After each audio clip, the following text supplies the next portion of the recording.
Welcome to the Why Not Today podcast, which is a podcast that helps entrepreneurs take bold, clear steps to start a business, get unstuck, or grow with more clarity, confidence, and courage. I'm Leslie Kane, a courage coach and the founder of the Why Not Today movement. I created this podcast in honor of my dad, Patrick Kane, who's often said, "Why not today?" And it has become a guiding principle and question in my life and business. Each week, you'll either hear a solo episode where I coach through some common business challenges and guest interviews that we go beyond inspiration to teach what actually works. Whether you're launching something new or navigating a pivot, you'll leave each episode with a clear chapter and a reminder that you are not alone. Let's dive into Why Not Today podcast that helps that you grow with courage and by taking action. And just FYI, I don't edit these episodes because that's part of the Why Not Today message that you know what, you just got to start and you got to do it. So my guest today is Rebekah Murray, and Rebekah and I think officially first met at Million Cups when I presented I think about so. Why Not Today, and you reached out to me, and then our schedules just never aligned, and that was I think probably October, and now we're recording Mm-hmm. this in July. So, but or and I kind of, things happen for a reason. And since we initially talked, the podcast has taken a little bit of a pivot, changing our direction a little bit. And when we had coffee last week, I was like, oh, your story is perfect for where we are now. So Hmm. I'm glad it didn't happen then. Meant to be. So Rebekah owns a company and has owned several companies, but her newest company and current company is Dare Gift Boxes. And so, Rebekah, why don't you introduce yourself a little about who you are and a fun fact, and then we'll get into the business part. Amazing. Thanks for having me, Leslie. You're welcome. I guess I've always loved having my own business. So yes, I've had an entrepreneurial journey of almost 20 years now with a couple of different Wow. endeavors. The You one have I a lot of have wealth. the one I have now, I co-own with one of my best friends called Dare Gift Boxes, and it's a dream to get to say that I send presents for a living, which is something I used to joke about wishing I could do, when life felt more stressful. And today it's our job. When I'm not working, which has thankfully become more of the time. I used to be a work days, nights, weekends kind of entrepreneur, but there are a lot of other things I enjoy doing. So I love that our business now allows me to have more buffer time and bandwidth to do other things I enjoy. I'm That's awesome. fairly active. I have a great friend group. I'm really involved in my church. I help take care of my parents, and I love to cook and to host and travel and take long drives. I love living in Virginia. There are so many beautiful places to go explore. And a fun fact that people are usually surprised by first time meeting me is I am super tall. I'm 6 foot, and people don't usually expect me to be so tall when they first meet me. But that's often something I hear is like, oh, you're taller than I expected. But yes, I'm Yeah, I very thought tall. that when I saw you the other day. I'm like, I haven't seen you posted. I'm like, oh, and I'm not tall. So, well, it sounds like you got some cool, fun things, and maybe we should plan an adventure or exploration because I Oh, love that'd be fun. to too. So, well, what does courage mean to you, Rebekah?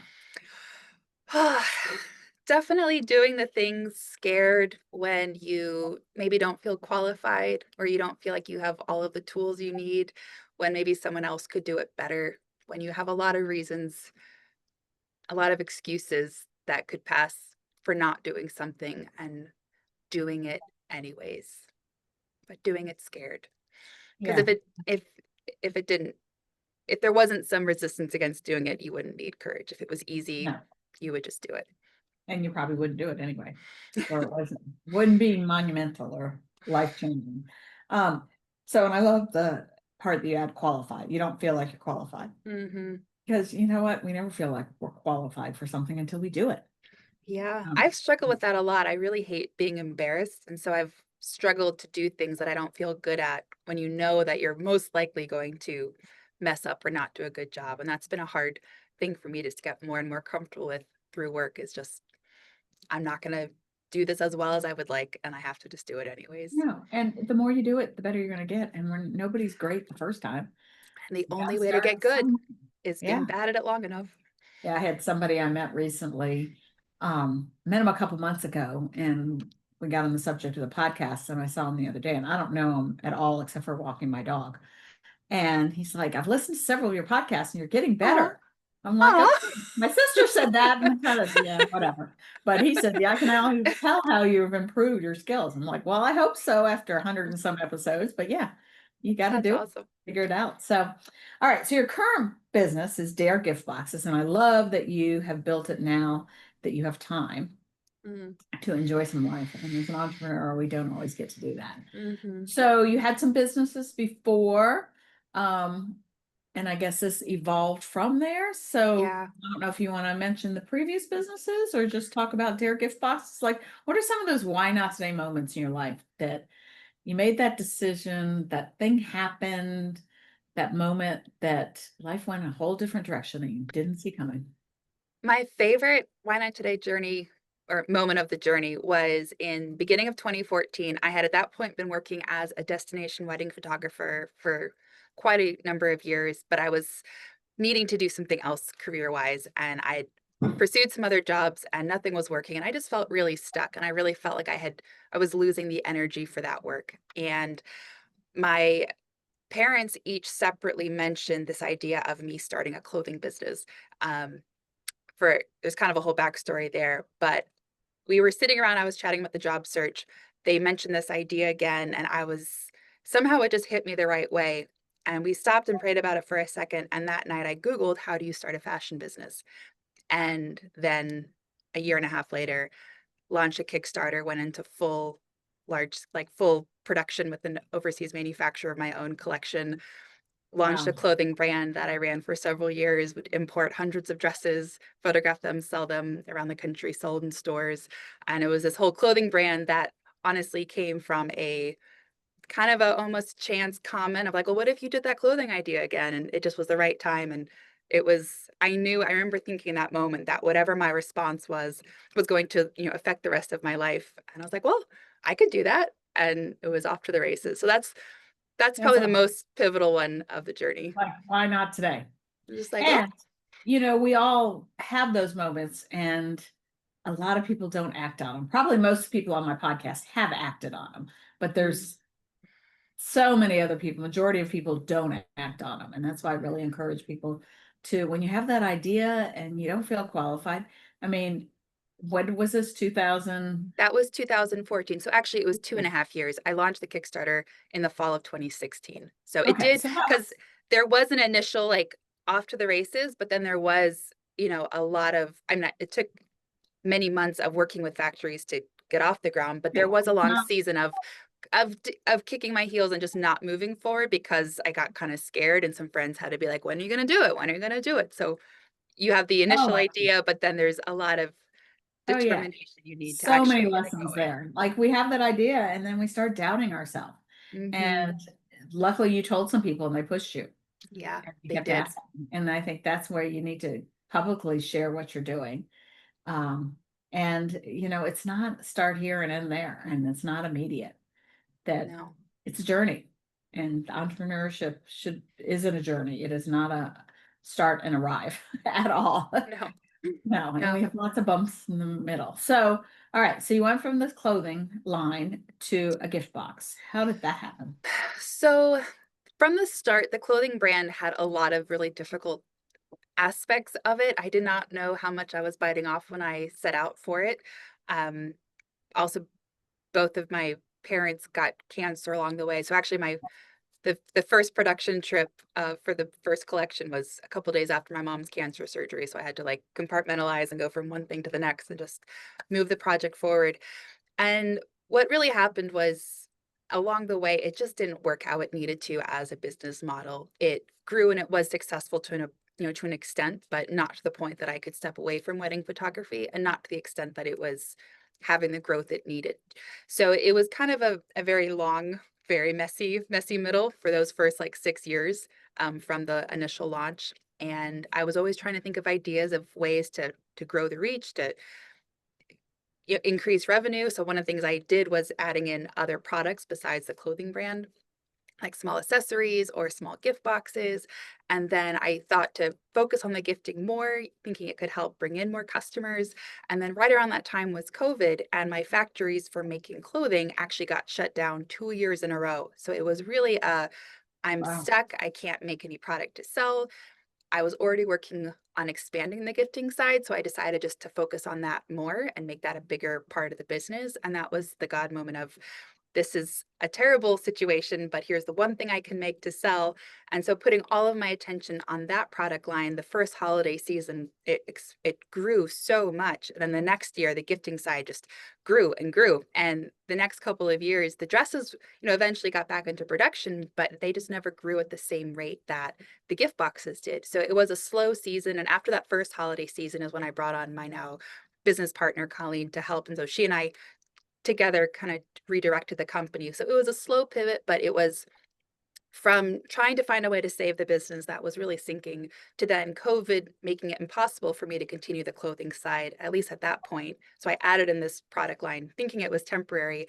And then that was what gave it the chance to do super well. And then a lot of businesses started using us for their client gifting. And that's when the gifting side really took off. So it was a slow pivot. And it wasn't until 2023 that I officially rebranded and did the last kind of farewell dress style and closed down the dress side for good.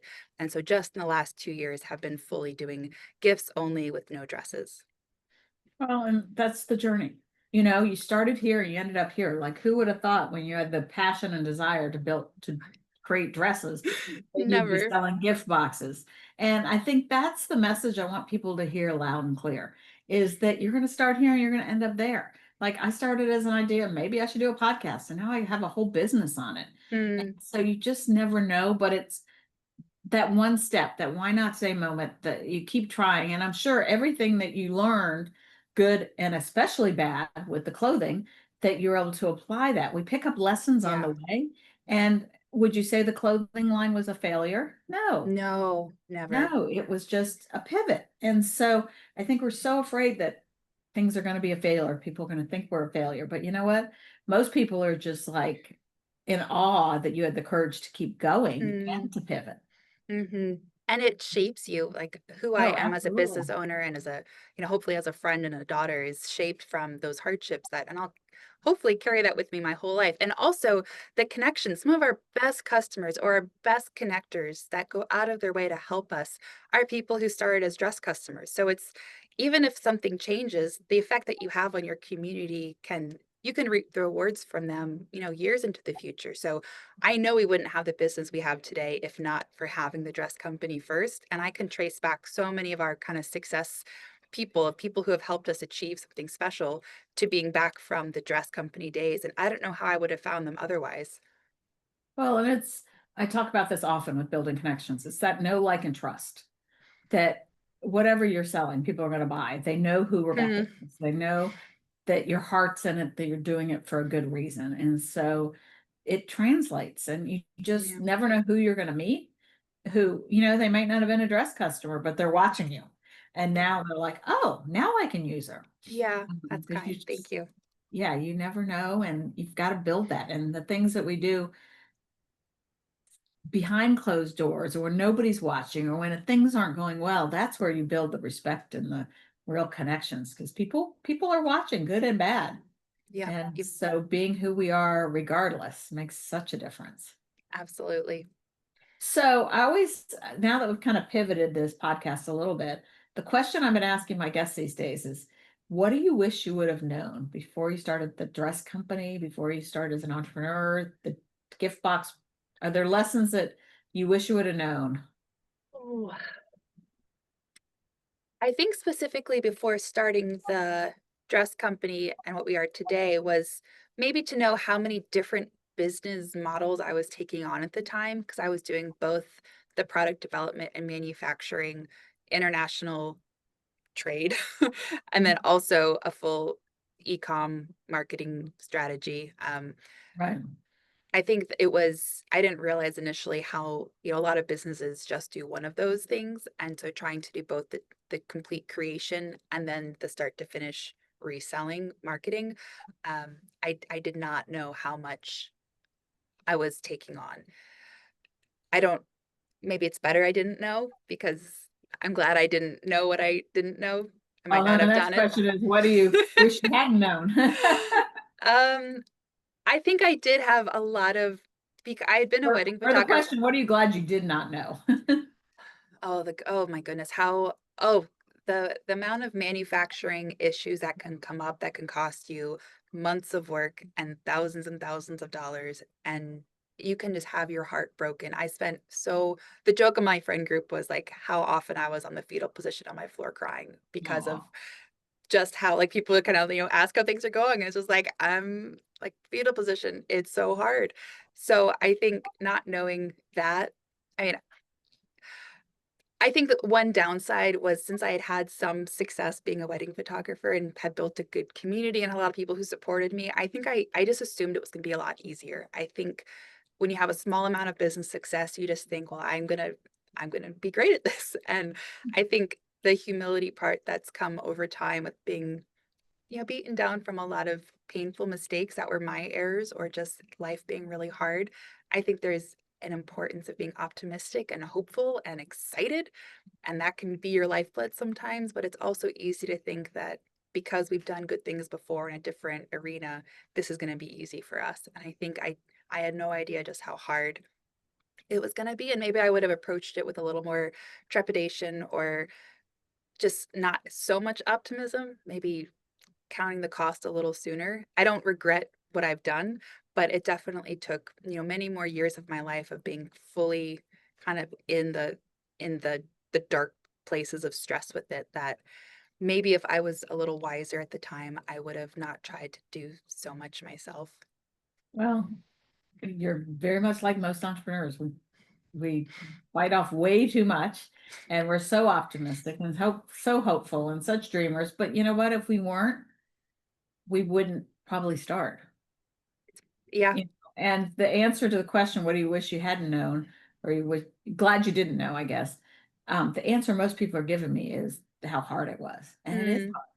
But it's hard, but it's so rewarding too at the same, it's your baby. I mean, it's hard to get up and I assume I haven't done it in 25 years to set an alarm and go to work every day and somebody tell yeah. you what to do. Everything's That's hard. hard. Yeah. Um, Somebody I know recently that's had somewhat of a flexible job.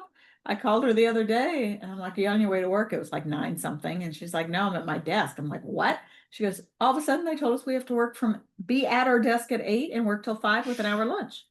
I'm Oh, like, wow. that is hard. Wow. Yeah. And so everybody's their definition of hard is, but you get so many rewards. And I think as entrepreneurs, we're just starting too. We don't have the budget often to hire the people. Now, we should Hmm. hire them sooner than we do because yeah, it'll free us up to do the work. But that's definitely a lesson I've learned. Get the help before you need it. And then you'll build toward it. But as an entrepreneur, that's a hard thing. Also, yes and no. My experience was hiring some roles too soon, and then I really spent more of my time managing, and I wasn't yet at the place to need quite a team. So I think there can be people who manage teams more effectively, and I've learned a lot over time. And it's also hard to trust a mentor or business coach to direct. I've worked with some mentors who have given some business advice that ended up wasting me tons of time. So I also am hesitant to let anyone really speak into how I run my business because no one really knows what I should do except for I believe me and God, and then we can get advice, but it's risky to let someone be too involved. But I know I also did spend a lot of money and time when I tried to bring on a good sized team, and it was really too much too soon. So maybe just doing it more thoughtfully, maybe Yeah. one at a Well, I time. think the whole thing about mentors and coaches, you really need a coach that's not going to tell you what to do, Hmm. but help you discover what you're going to do. Hmm. And I think there's a difference, I'm sure. Yeah. and I've had several people say, oh, this is what you should do. It's just like you. I'm like, no, it's our baby, it's our passion, like open to suggestions, but not people like trying to redirect. I had somebody recently told me I should get rid of my podcast. It was a passion project. I'm like, it is a passion and it is driving a lot of this. And that's how I got started. And I'm not going to get rid of it. Yeah. Good for So we you. got to listen to our heart. Why did we start? Yeah. That's so Because important. end of the day, we're the one who has to live with our decisions. So someone else can make an idea, but we have to wake up and say, am I at peace with what I've decided to do with my life and my business? So we have to make the Exactly. decision. And you have to be excited about what you're doing. And if you're not, it's going to be hard to get up in the morning and get going. Like Yeah. there are very few days, if I probably can count on one hand that I didn't want to get up and get working. Um, but when you love what What you a do, gift. yeah. it's fun and you're not like, I don't have Sunday scaries. And I love my Mondays. Yeah. So how would you encourage somebody else, Rebekah, that's on the fence? They're thinking they want a business, or maybe their business is, maybe this is a better question. Their business is not rocking it like they think it should, and they're having lots of Mm. obstacles. How would you encourage them to make that pivot, to have the permission to be open to something new? Well, that's a great question. I would I would first want to give them a hug because I know it's a hard place to be. It's so hard because doing something entrepreneurially, it takes so much grit and discipline and determination, but it also takes having, a really soft grip on exactly what you're doing in case you do need to change something and pivot or be open to change or be open to what the market is. Like if something is not working, to really understand why. Is it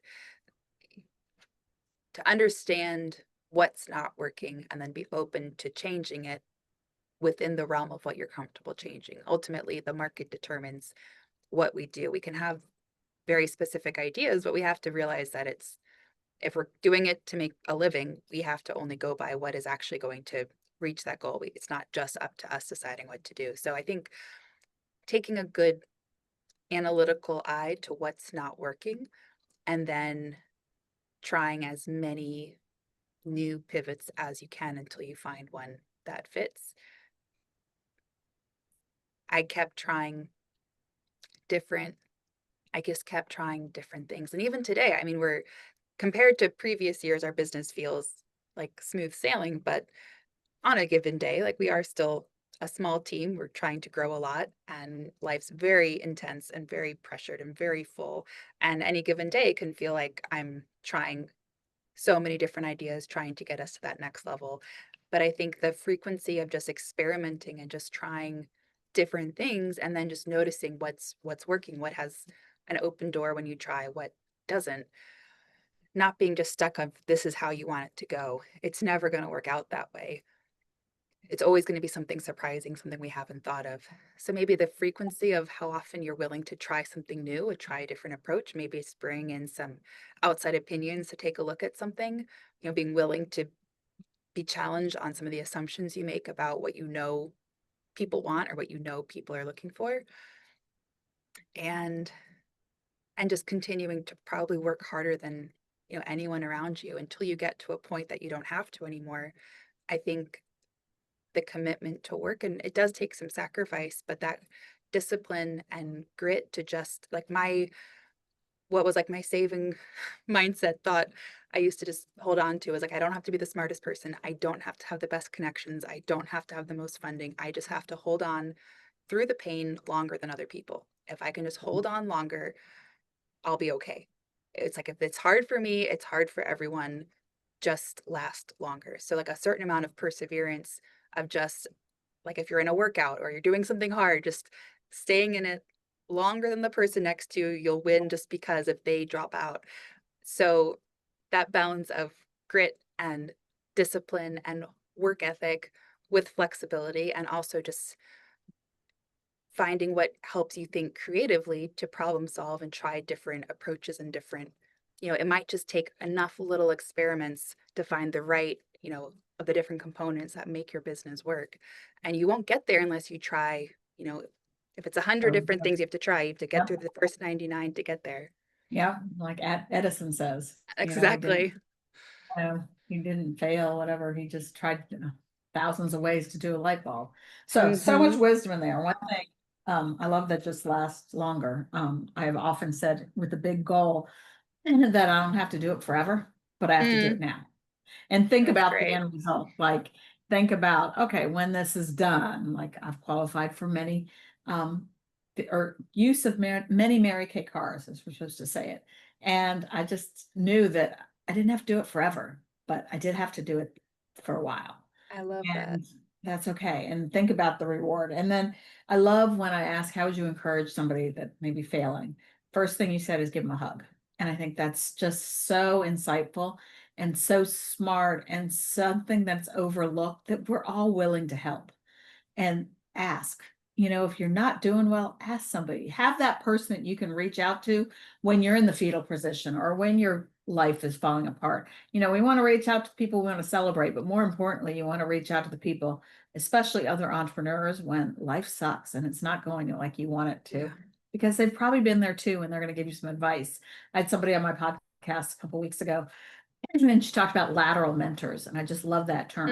Mm, We have the mentor that, the coach, the mentor that's ahead of us, but also we want the lateral mentors, the people that that were supporting us side by side, completely different businesses, and be able to brainstorm ideas. I met with somebody the other day that she has they sell dog, cat collars, leashes, all those things. Completely different business from any of my businesses, but we could still brainstorm ideas. I'm like, have you thought about absolutely. this? Have you thought about that?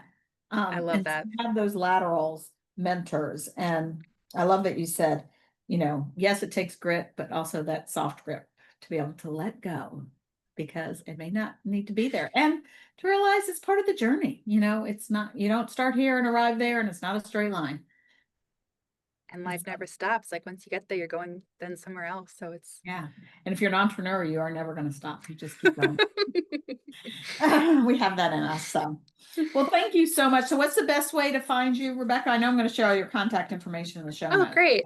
I'm trying to get a lot more active personally on LinkedIn. So finding my Okay. name, Rebekah Murray on LinkedIn. And then we, as a business, share a lot of fun behind the scenes of our shenanigans and our business on Instagram. So that's Okay. at Dare Gift Boxes.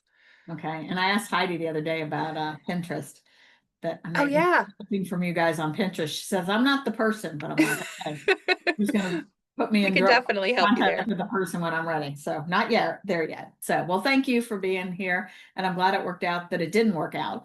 Again, being open to the journey and the mentoring and That's right. listening to when it's supposed to be right. So Thank you, thank you. Leslie. It's a Oh, joy to you're chat with welcome. you. Thank you. And thank you, everybody, for joining us on the Why Not Today podcast. And this is your space for practical tools, real encouragement, and courageous growth. Whether you're launching something new or navigating pivot, I hope you're leaving today's episode with a clear next step, a reminder that you're not alone. If you're ready to take the next step and want some assistance and coaching, you can reach out to me. On my website is whynotTodayMovement.com. And this podcast is your bridge from inspiration to action. So I'm here to walk with you every step of the way. And if this episode speaks to you, share it with a friend. That person that's just thinking, maybe I want to start a business. They mentioned it. Reach out to them, share this. And remember, you don't have to have it all figured out. You just need to take one brave step.